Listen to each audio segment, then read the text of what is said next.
प्रत्येक वर्ष भली ए वर्ष मध्य अखिल भारतीय विद्यार्थी परिषद सदस्यता अभियान आरंभ कर आगामी जून मसरे आपण मैंने जानी जे पूर्व वर्ष भी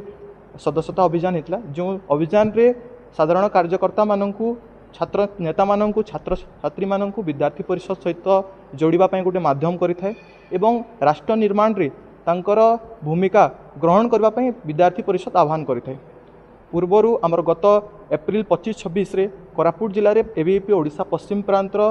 2 दिन धरिक आमर योजना एवं समीक्षा बैठक होता से बैठक में आमर पश्चिम प्रांत में 14टा सांगठनिक जिलूर 1 लाख सदस्यता करने निष्पत्ति नियाइछे एवं कोरापुट जिले में 15,000 सदस्यता करने निष्पत्ति नियाइछे एवं आगामी दिन में कॉलेज कैंपस रे बढ़ुवा समस्यार समाधान करने विद्यार्थी परिषद जो छात्र नेता मानू विद्यार्थी परिषद सहित जोड़ी तांकू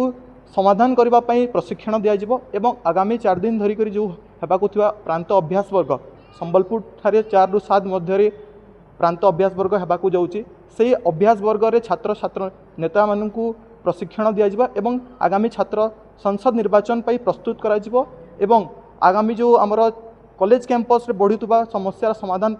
से मानू छात्र नेता मानू ताकू प्रशिक्षण दिज्व। तो विद्यार्थी परिषद संपूर्ण भाव नारी मान सहित अच्छी आपण मैंने जानी जे विद्यार्थी परिषद आयाम मिशन साहसी आज ना रे विभिन्न प्रकार कार्यक्रम करुच्ची मिशन साहसी ना रे नारी सशक्तिकरण आज कॉलेज कैंपस रे हो राष्ट्र स्तरीय रे हो राज्य स्तरीय रे हो मिशन साहसी कार्यक्रम माध्यम रे नारी को सशक्तिकरण करने विद्यार्थी परिषद आगक आसी। तो पूर्वर जो राज्य सरकार थे नवीन पट्टनायक सरकार से समय हजार हजार पदवी अध्यापक अध्यापिका मानकर खाली रोला से विद्यार्थी परिषद निरंतर भावे अध्यापक अध्यापिका मान पदवी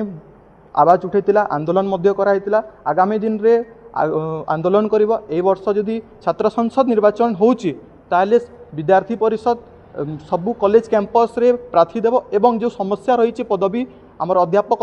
अध्यापिका मान पदवी से सबू संपूर्ण भावे प्रयास करिबो।